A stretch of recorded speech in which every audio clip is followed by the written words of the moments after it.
Kunti calls Krishna the personality of the form of the universe. So as we said yesterday, we are told by Rupa Goswami to always think of Krishna, always remember Krishna. But that may seem very difficult. How am I going to always remember Krishna's form, Krishna's qualities, Krishna's pastimes, when what I'm getting from my senses are the things of this world? But this universe is also the body of God. The universe is not a cold, impersonal machine. It is a living organism, and it is the body of God. And God is the soul of the universe, and He is also the personality of the form of the universe. Right? You all ready? Yes. All righty. As we go through this, I'd like you to do what I asked you to do yesterday, and pick 1, 2, or 3 of these that you're especially going to meditate on in the next 24 hours. How many of you did that with Krishna's qualities yesterday? A little is still something. Yeah? Okay, was it nice? Yeah? Turned on the light this morning and I was like, oh yes, Krishna is all effulgent. Okay, so this is going to be going at it from a different angle. So the Lord's mouth generates the voice, and the deity is fire. His mouth is like the blazing fire. So Krishna's speech is like this, right? You read the scriptures. His words illuminate our consciousness and burn away our ignorance. And we should be careful when we're speaking that we use this fire of the voice to illuminate and to warm and to give life and not to destroy. His skin generates the Vedic hymns. When we are chanting the Hare Krishna mantra and other Vedic mantras, we are touching the skin of the Lord.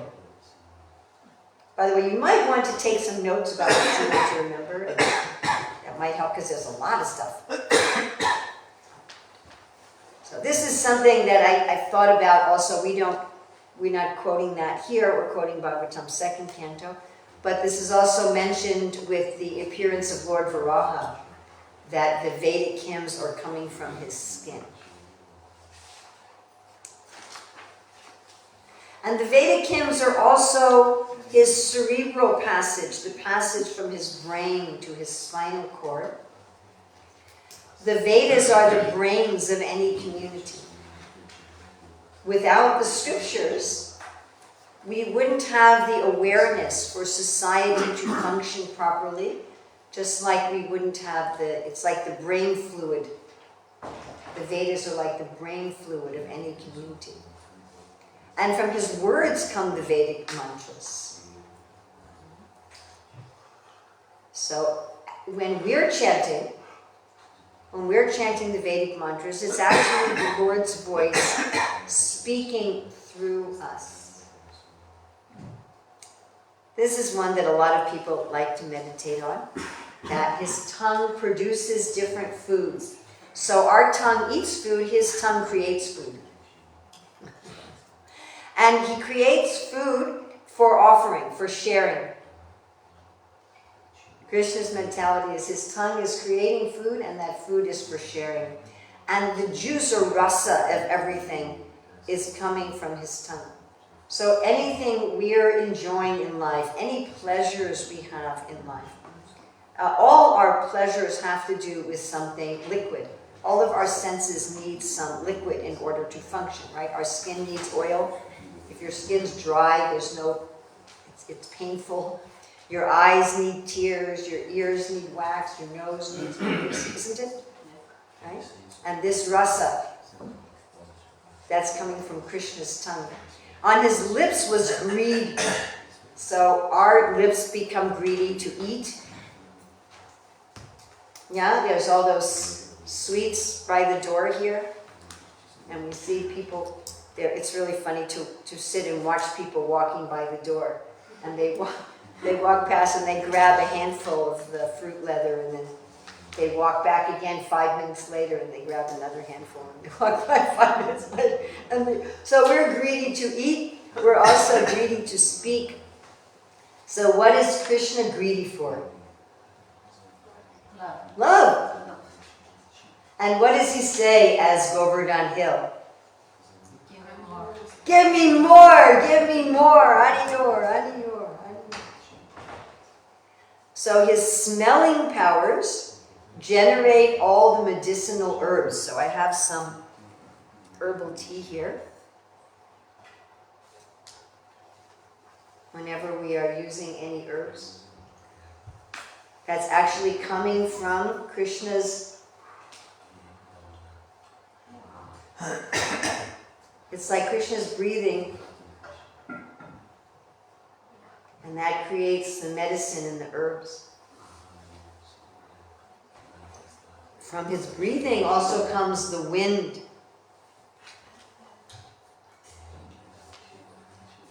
Making changes in the weather, making changes in our life. This is actually the blowing of the Lord's breath, is the wind.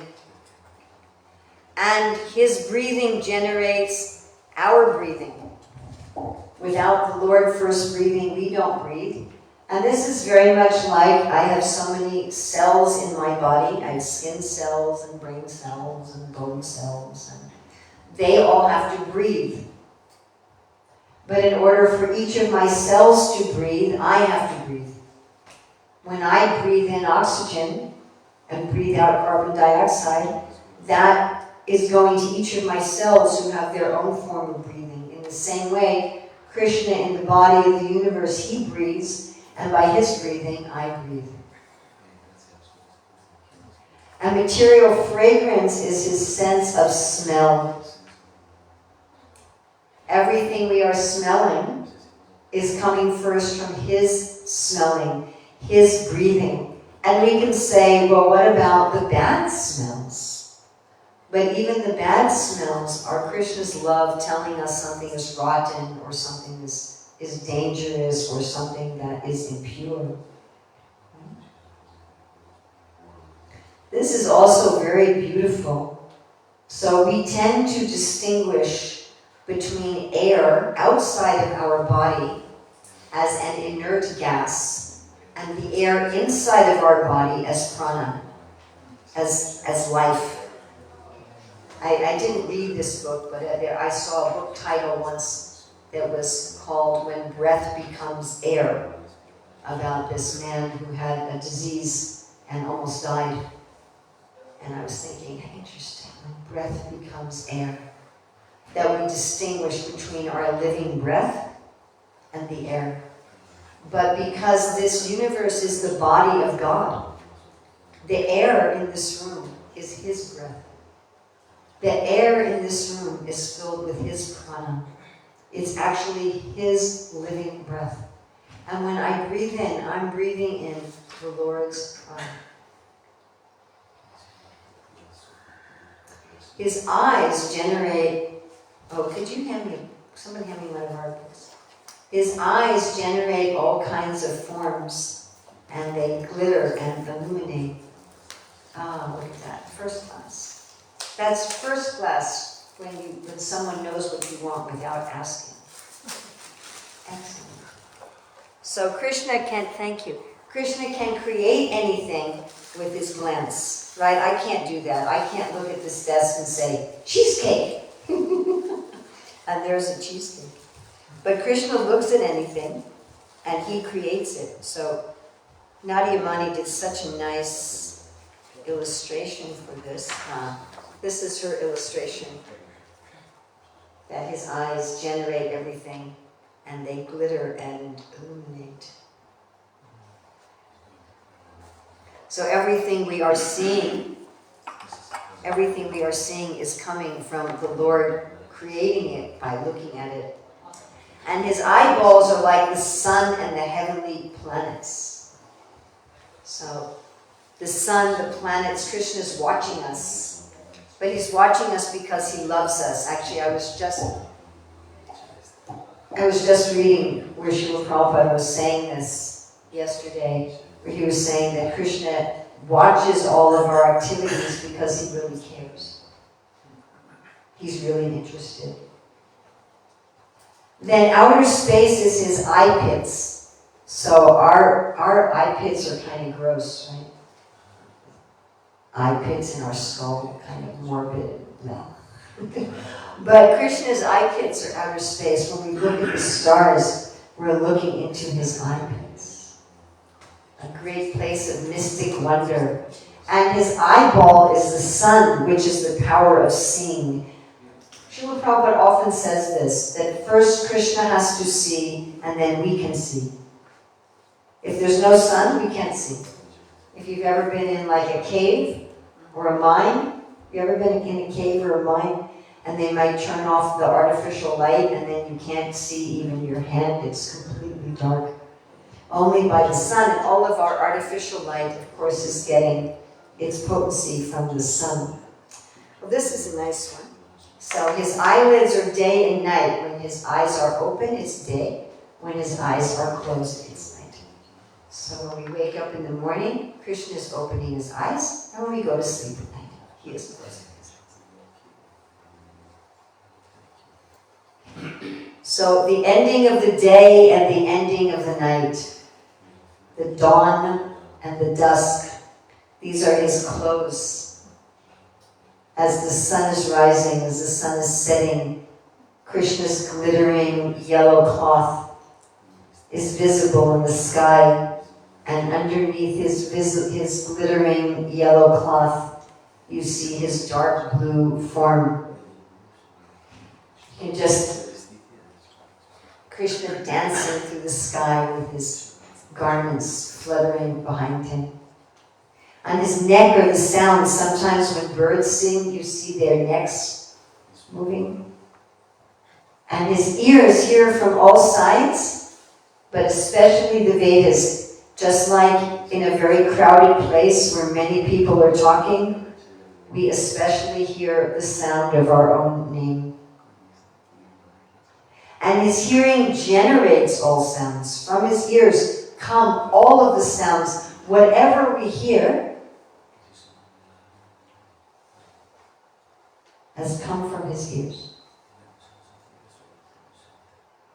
His stepping, in his steps are yajna. These steps are called Havya Karma Bihi. And this is the yajna of our worldly responsibilities.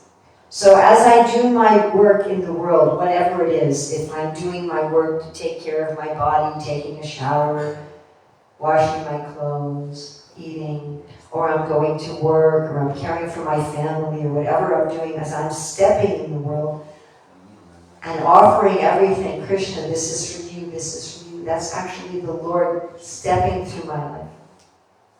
In his touch were lusty desires, so therefore we're careful who we touch and how we touch. This is something I remember whenever I intentionally avoid touching someone. Right? Like if you're passing through a doorway, you make sure you don't touch them. I read a very interesting, true story of this Catholic nun who went to a convention of religious people in the Catholic Church. So there were priests and monks and nuns. And as she was walking out of her room, there was a monk going the other way. And she didn't even touch his skin, she touched just his clothing. And a few months later, they got married.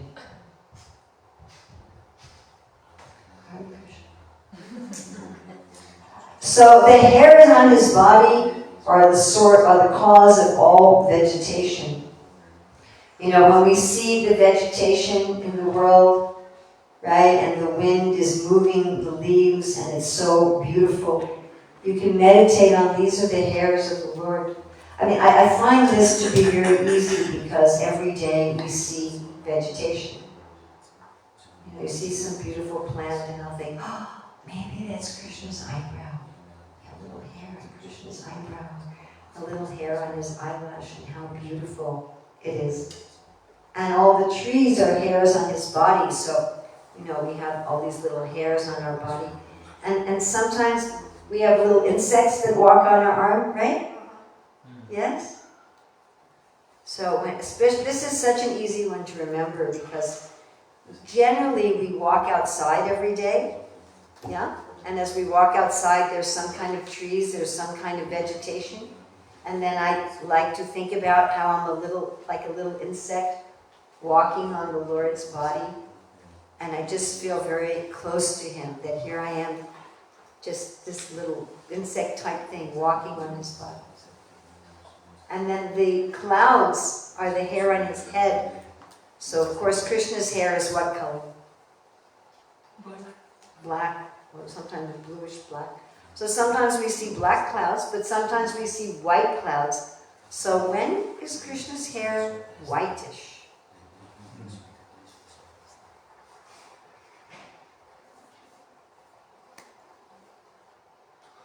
When it's covered by yogurt. When it's covered by yogurt.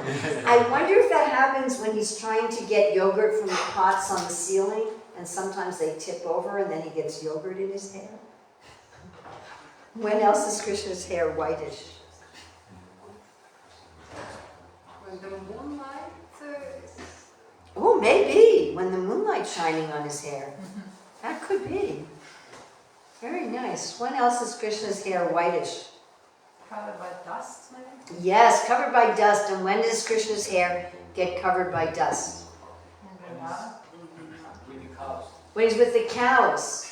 In the afternoon, it's described in the Bhagavatam that Krishna's coming back from the forest with the cows, and the cows' feet are bringing all this dust, and so Krishna's hair looks whitish. Where else does Krishna get dust in his hair? 9th chapter, 1st canto.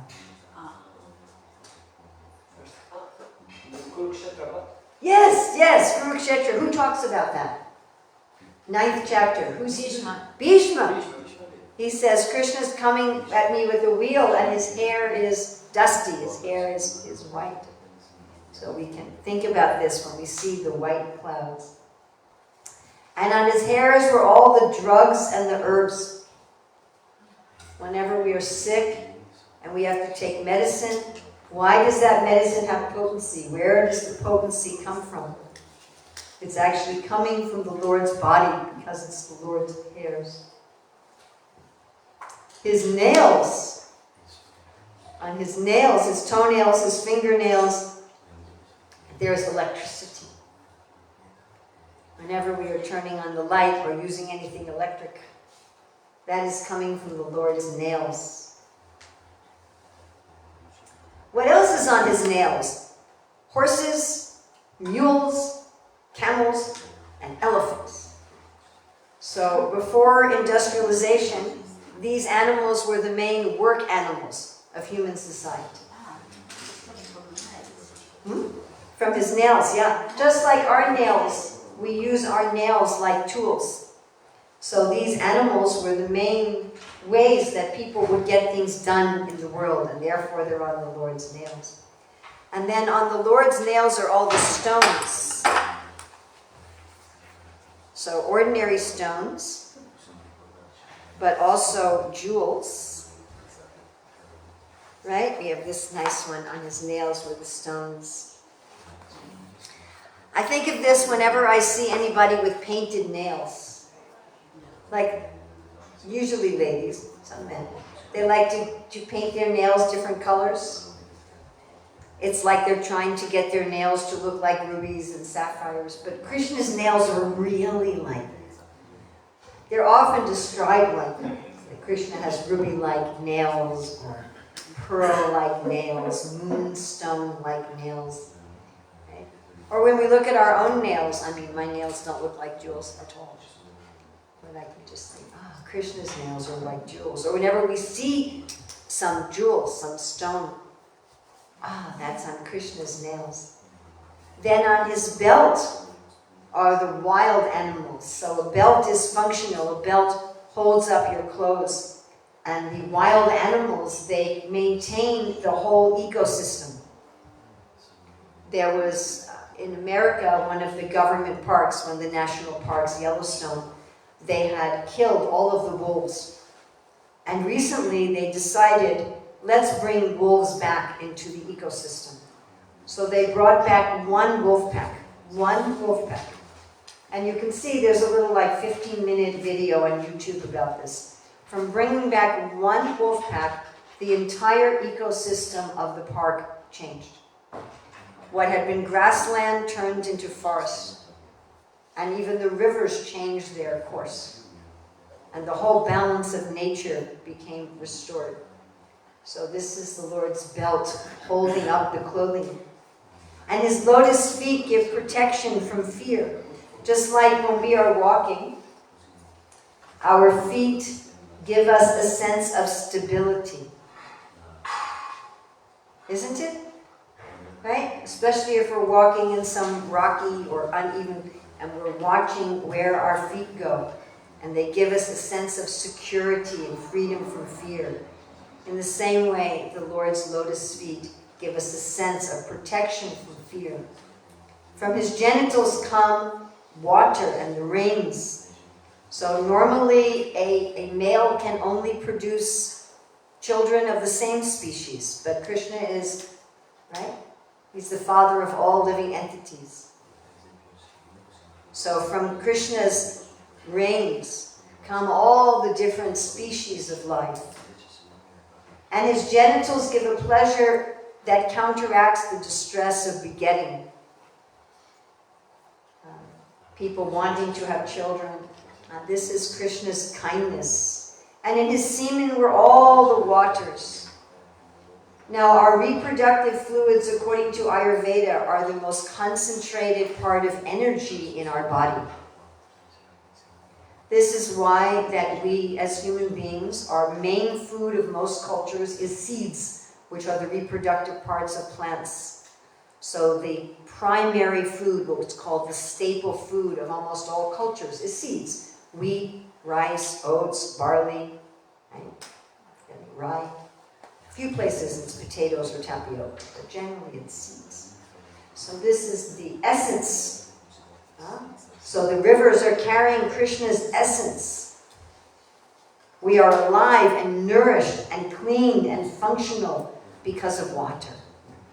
This water that's cleaning us is full of Krishna's concentrated potency. Now, how to remember Krishna when you're on the toilet? Rupa Goswami says always. So the universal body also has an evacuating organ, which gets rid of envy, misfortune, and death, just like our body gets rid of its toxins. So when something is over or something is toxic, the Lord's universal body has facility for eliminating it. And of course we see in nature that excrement gives new life. That excrement nourishes the soil, right? The stool of one animal, it nourishes the soil, and new plants grow and new creatures can thrive. Now there you see in the Lord's evacuating hole is mitra. What does mitra mean? Friend. Yes, when our digestion works well, don't we feel like it's our friend? Yes? So this getting rid of toxins is a friendly thing. It's coming from friendship. In Krishna's jaws of teeth, Yama, that punishes the sinners. So Arjuna saw this at Kurukshetra. He saw all the soldiers running into Krishna's mouths and being smashed in their teeth. Whenever sinful people are punished, that's the crunching of the Lord's jaw. Get those murderers and rapists, narcissists. His set of teeth is the art of affection. I think Krishna is always smiling with us, with affection and with love. And the back of the Lord is for immorality and frustration. One time an airline pilot asked Srila Prabhupada, if God is all good, why is there evil in the world? And Prabhupada said, evil is on the Lord's backside. So even those who are doing evil are part of the body of God. But because they're behind him, they can't properly see him or interact with him. And the rivers and rivulets, so here we have on this property a rivulet, a little baby river. These are the veins of the Lord. What are veins? They're channels of life-giving liquid. Our veins deliver nutrition, they take away waste. The huge rivers of the world, they define countries' borders. They dictate the movements of animal herds. They move goods. They provide the water that we need. And all of these rivers, they're messengers of the Lord's heartbeat. On his bones are the great mountains. So our skeleton gives us structure and strength, and the mountains are providing structure and strength to the world. Then his arms, they're productive for the great demigods, anyone who's protecting the people. The Lord's arms are demigods headed by Indra and the Kshatriyas who act as protection. Anyone who's protecting the people, they are acting as the Lord's arms, both in a fighting sense and in a protective sense.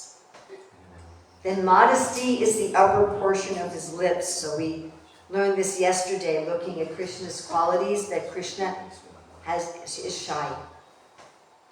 And he's shy with his upper lips like.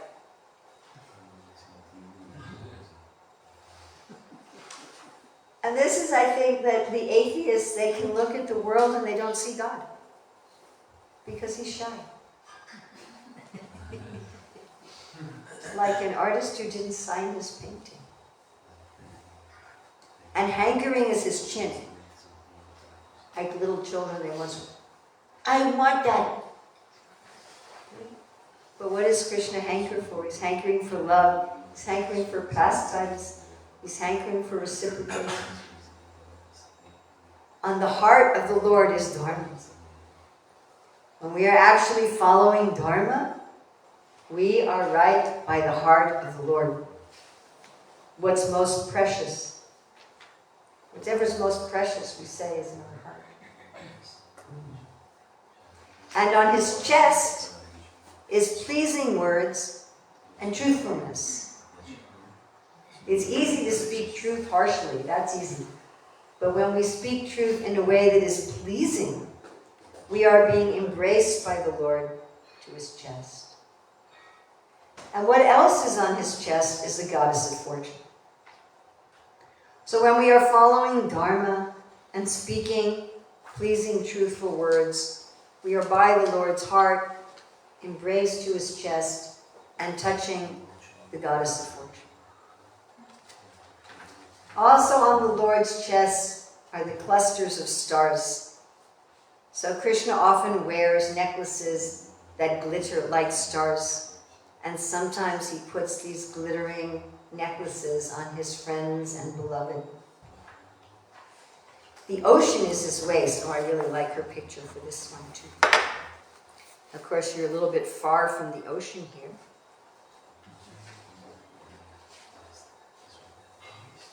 So this is her ocean, is his waist.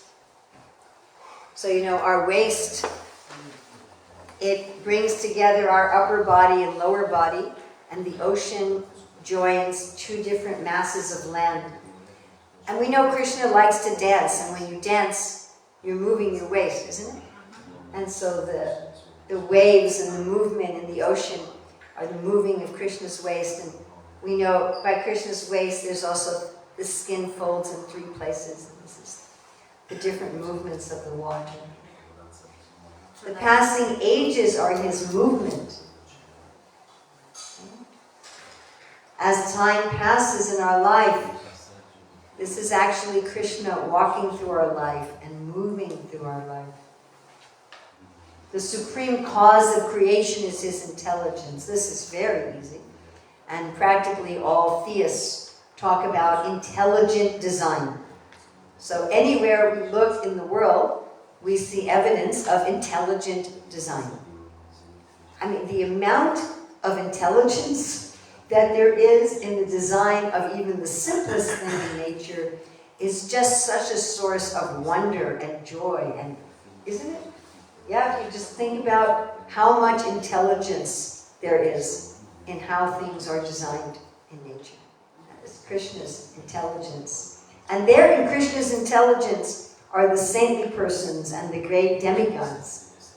When we put our trust in saintly persons, the understanding we're getting from them is actually the intelligence of the Lord. His mind is the moon, the reservoir of all changes. So our mind is very changeable.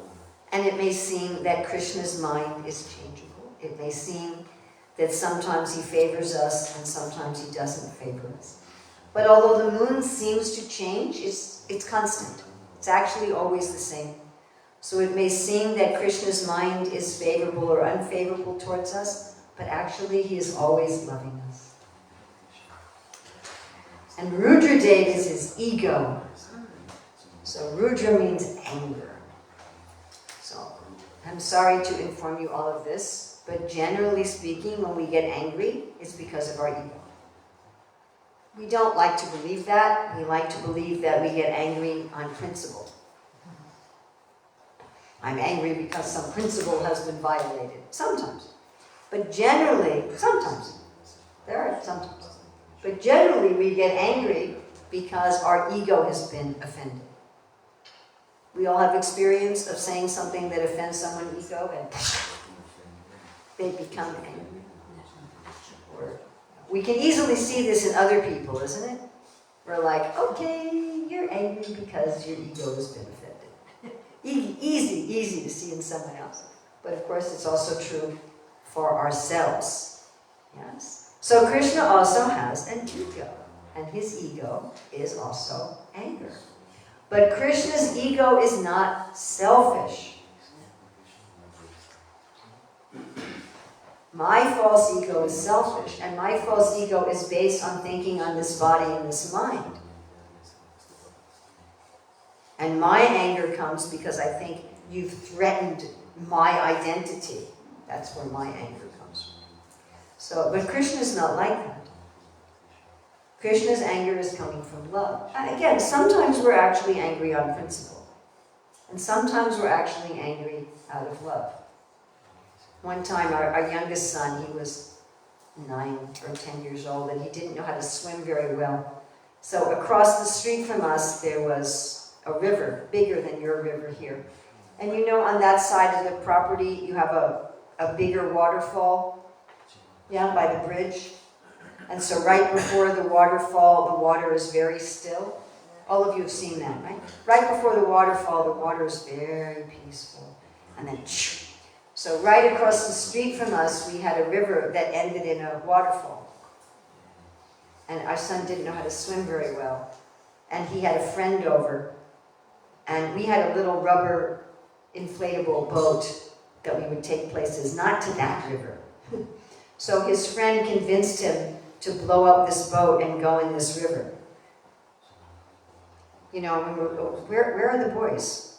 Where are the boys? Where did they go? Oh my goodness, the boat is missing.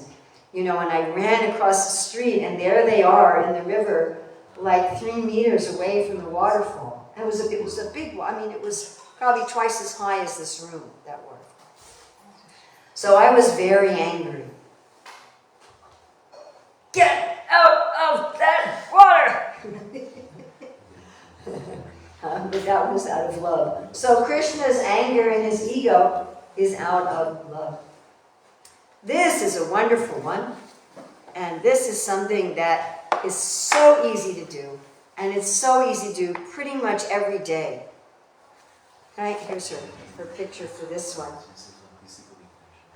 So it would be a very unusual day that we don't hear birds or see birds. I don't know where you'd have to be, in a basement, I guess, all day, where you wouldn't hear or see birds. So the birds show Krishna's artistry. So how do birds show Krishna's artistry? Very colorful. Colorful, their form. They have very beautiful forms. How else do they show his artistry? In their songs. Yes, even some of the ha, that's the percussion, that's the drums. How else do they show Krishna's artistry? In their movement, they're flying, they're dancing, even the penguins who don't fly. And also, When the birds also they sing in the morning. yes. So beautiful form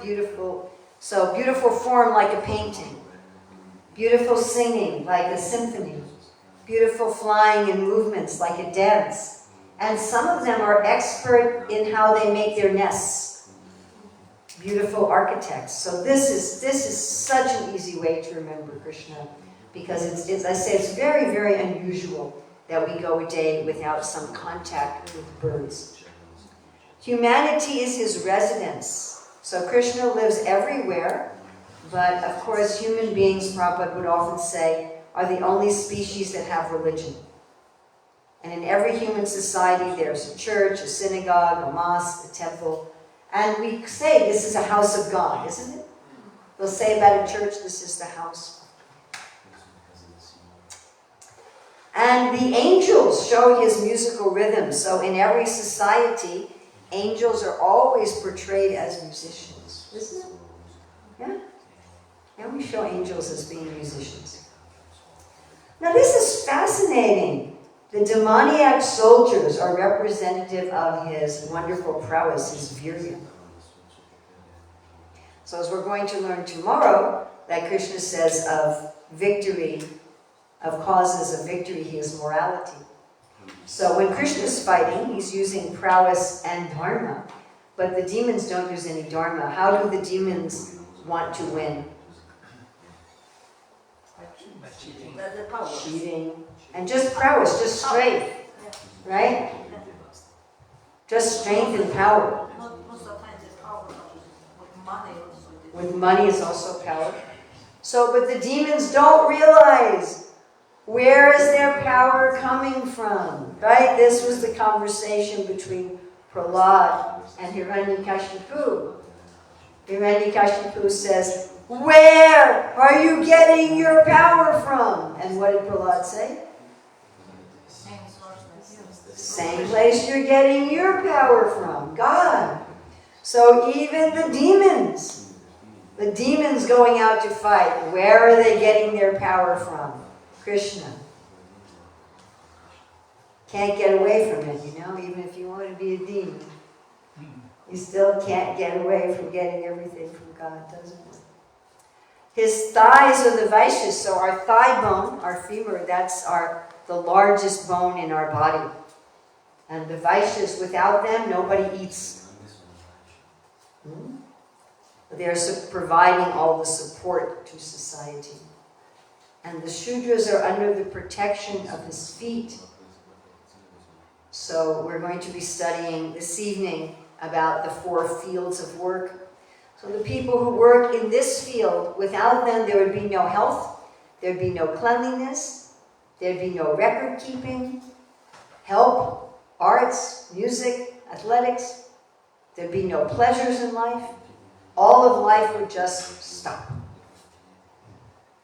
So just like our feet let us go from one place to another, so the people who work in this area, they're on the Lord's feet. In the Lord's navel is the sky. The world comes from his navel, and his lotus goes back into it. His upper body have the upper planets, and in his eyebrows are the vidhi, the rules. So when we are following the rules nicely, Krishna is like this. And when we are not following the rules nicely, he's like this. And anger is on his forehead. So usually when we're angry, our forehead gets kind of crinkled, And I was thinking, when we're angry, it's like we're stuck in one of those little wrinkles on the Lord's forehead. So we're still next to the Lord, but we're kind of stuck there in the valley, and we can't really see very clearly. On his shadow is death. So we could say, how can the Lord have a shadow? He's all light. So when we turn from him, we create a shadow. And then we experience, although we are immortal, eternal beings, then we experience death. And for us, it's frightening in the darkness. But for Krishna, it's not frightening. Like a child plays with his shadow. And in his smile is the illusory energy. So both Mahamaya and Yogamaya. And of course, even the devotees, they're enchanted by Krishna's smile. And all living beings are throughout his body. So I'd like to ask if somebody would volunteer. What's one of these that you'd like to meditate on in the next 24 hours? His foot. What? His foot. His feet. His feet. Spear. Giving protection from fear. Easy thing to meditate on while you're walking. Yes? Okay, somebody else. Yes. Birds. The birds, yes, that's wonderful. Yes. The sky is his dress. Oh, the twilight, the sunrise and sunset is his dress moving. Yes. It's just pleasing words and truthfulness. Pleasing words and truthfulness on his chest. Yes, somebody else. Yes. The air is his breath. The air is his breath. Whenever we're breathing in the Lord's breath. Somebody else. Humanity. Humanity is his home, his residence. Excellent. Somebody else. The trees are the hairs on his body. The trees are the hair. That's a lovely thing. So many trees around here. As you walk among the trees, I'm walking right now on the form of the Lord. Wonderful. Okay, anybody else? Yes. He's watching us through planets. He's watching us through the sun and the planets. He's interested. Yes, excellent. Yes. You get angry when your ego is hurt. You get angry. Well, how are you going to meditate on Krishna with that? And Krishna's ego is Rudra. So when I get angry, I can think, oh, okay, I'm angry because my ego was hurt. When Krishna is angry, right, that's Rudra, that's Shiva. Yeah. And then he's like, here's a tsunami.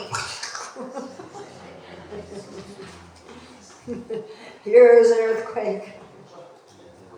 Here's a storm. Anybody else?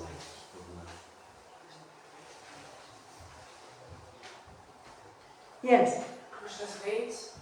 Krishna's veins. The rivers are Krishna's veins. What a nice thing. We have this little rivulet in the back. That is Krishna's vein. Bringing the message of his heartbeat and bringing nutrition and life and carrying away waste throughout the world. So thank you very, very much.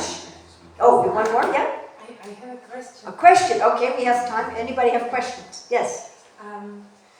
Urmila Mataji, I heard years ago that to meditate on this Vishwarup, yeah, it's for kind of neophyte I'll take it. devotees. I'll take it. So yeah. I'll take that. No, I just wanted to ask. It's not that I am not praying, but I just would like to ask, like, what is this, like a pure devotees or Srila Prabhupada today? Is it something for us that we need to remember Krishna, or? Well, first of all, I'll take it that I'm a neophyte. Yeah. I'll accept that. I am more than neophyte. I'll take that. If I can be a neophyte devotee, that would be wonderful. This I'm understand. trying just to be a neophyte devotee. I just want to say my question. I hear your question, but I wanted to respond to that too. Sachinanda Maharaj, many, many years ago, I asked him a question about something, and he said, always remain a beginner. Now that doesn't mean you always remain an idiot. One time a devotee wrote a letter to Srila Prabhupada, you're eternally useless servant. No, that's not right. Okay, so we have in the back of the book some nice quotes. You say, how do the pure devotees see? Premanjana charita bhakti vilochane santa sadaiva hridaya shivyokayanti. Yam shama sundaram achincha gunasra. There's this nice discussion between Sri Chaitanya Mahaprabhu and Ramananda Roy, and Ramananda Roy says, I see you that you're Krishna. And Lord Chaitanya says, the pure devotees see Krishna everywhere. He says the pure devotees do not exactly, when they see a tree, they do not exactly just see a tree, but they see how Krishna is manifested. So yes, the pure devotees see this also. When we say it's for the neophytes, we mean people who don't yet know about Bhagavan Sri Krishna. We can teach them to start here. But it's not that when you start here that you lose that as you progress. We also see Brahman, we also see Paramatma. It's not that we've lost that. Does that make sense? You know, when you're doing calculus, you haven't lost 2 + 2 is 4. It's not that that's gone. It's included. But for people in the world, I mean, and it's very popular in the world to talk about the universe, isn't it? Among like the spiritual people. Or Sattva spiritual people. Don't they do this? You ever preach to like yoga groups and they'll always talking about the universe. So let them see the universe as the body of God. But we also see the universe as the body of God. Okay, so here's some quotes from Prabhupada. To the Vaishnava, to the devotee, we cannot accept that this jagat, this world, is false. Now, how can it be false? Suppose you enter in a very beautiful garden, very nicely trees, so many nice flowers, building, everything. The proprietor of the garden takes you to show you. And if you say, oh, it is all mitya, it is all false, then how much depressed he becomes. Just see, I brought this friend to show the beauty of the garden, and he says it is false. Similarly, we don't want to depress Krishna. That is not our business. Krishna has created this nice world. Everything is very nice. Here's Prabhupada's purport from 5:16.3. Maharaj Parikshit had already been advised by his spiritual master to think of the universal form, and therefore he continually thought of this form.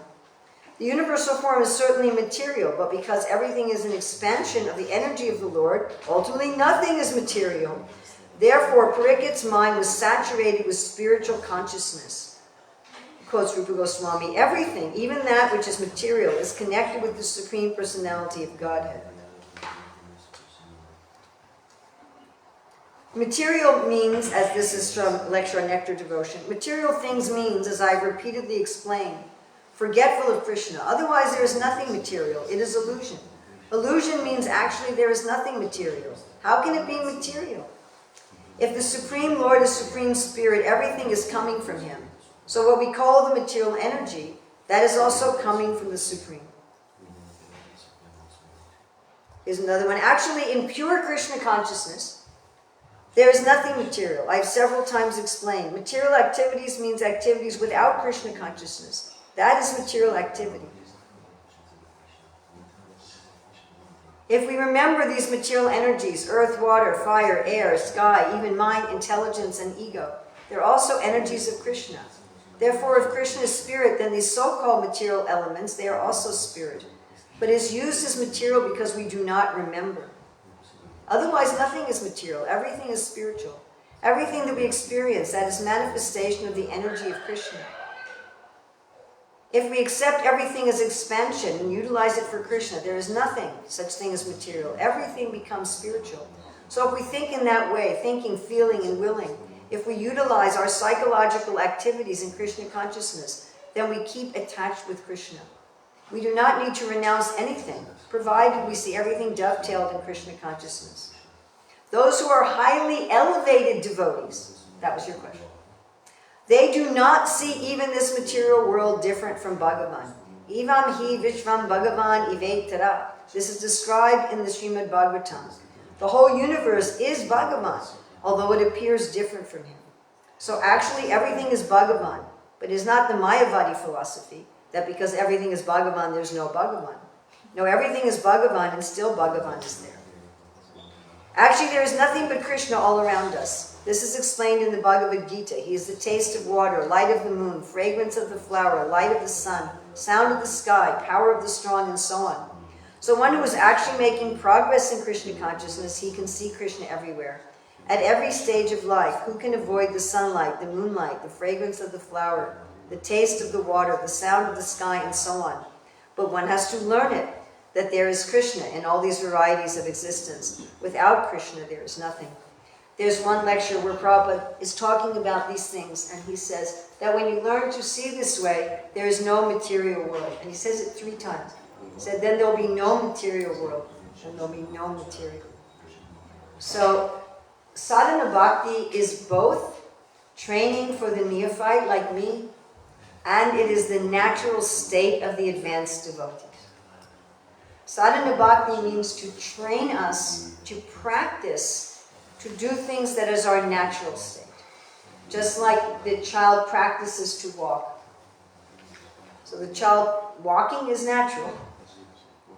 One of the things that's measured when a baby's born, they hold up the baby, newborn baby, it's called the Apgar scale. And one of the things they look at is that when you hold up the baby and have its feet touch a surface, does the baby try to move its feet like walking? And we're talking like within 3 minutes after birth, they do these testing. So this walking is natural, but we still have to practice. You've all seen babies practicing walking? Right? They stand up for a second and then they fall down, and then they stand up for 2 seconds and then they fall down. Maybe they're holding on to something and they take like one step. And then now we're all just walking. So what we're talking about these days is the practicing, that I will do a deliberate practice. Okay, how can I find Krishna in the light of this lamp in the ceiling? How do I find Krishna in the sunlight in this room? How do I find Krishna in the waving of the vegetation? How do I find Krishna in the smell of the herbs? And we make a deliberate effort to practice. That is sadhana. Sadhana means there's some intentionality. And then when we come to sadhya, to perfection, naturally it flows. Oh, there's Krishna's. Oh, wow. That's like a hair on Krishna's eyebrow. Wow, Krishna's eyebrows are so beautiful. And then immediately one is thinking of Krishna playing with his friends and dancing with the gopis and being with Mother Yasoda and lifting his eyebrows. You follow? Oh, the birds are his artistry. And then immediately you think of how Krishna is dressing very nicely and he's decorating himself, and he's decorating Srimati Radharani and decorating the cow. And that just flows naturally. That we want everything to be what Rupa Goswami calls an udipana. So this is, I guess I have like 3 minutes. This is the science of rasa. What we really owe to Sri Chaitanya Mahaprabhu, as so wonderful even compared to the other Vaishnava Sampradayas, is the science of rasa that he taught to Rupa and Sanatana Goswami. And then Rupa Goswami taught it to us. So in order to have this flow of love between us and the Lord, you need 5 factors. You need your basic relationship. In Sanskrit that's called staibhav. Whether you see God in a neutral way, as your master, as your friend, as your child, or as your lover. Then you also need something that sparks those feelings. That's called the vibhav. And the other 3 things you need are the vyabhichari bhavs, the anubhavs, and the sattvika bhavs. The vyabhichari bhavs are the constantly changing emotions, sattvika bhavs, involuntary expressions of love, anubhav, voluntary expressions of love. But we need the vibhav. So if you want to think, it has to stimulate that. Right? Like I have a friend who lives in Slovakia named Gopali, but I wasn't thinking. Does everybody understand this? Mm-hmm. Yes? And she runs an Etsy shop, and she gave me a present of some flutes from my Giriraj. So this morning I offered one of those flutes, and as soon as I gave him this flute, immediately I thought about my friend who gave me the flute. Does everybody understand? Yes? Yes? So this stimulus of the staibhav, you have this staibhav, everybody has a particular basic relationship with Krishna. Something has to wake it up and stimulate it. And there's 2 main categories of this, alambana and udipana. Alambana then has another 2 categories. Krishna as the Vishaya, the object, who we love, and Vishaya, other devotees who love Krishna the way that we do. And if you think of this, if there's a husband and wife, they have children. So if the father's looking at his child, his parental love for the child is awakened, and when he sees his wife hugging the child, it's awakened even more. And then there's udipana, anything. Krishna's flute, Krishna's peacock feather, the cows, the devotees, and anything can act as a stimulus. And by anything, we mean anything. The clouds in the sky, the birds singing, our walking down the stairs, the stream on the property. Anything can act as an udipana, and oh, Krishna. So for the great devotees, this is happening spontaneously and naturally. For us, it's being done as a practice. And that is the difference. Okay? Thank you very much. Srila Prabhupada ki jai.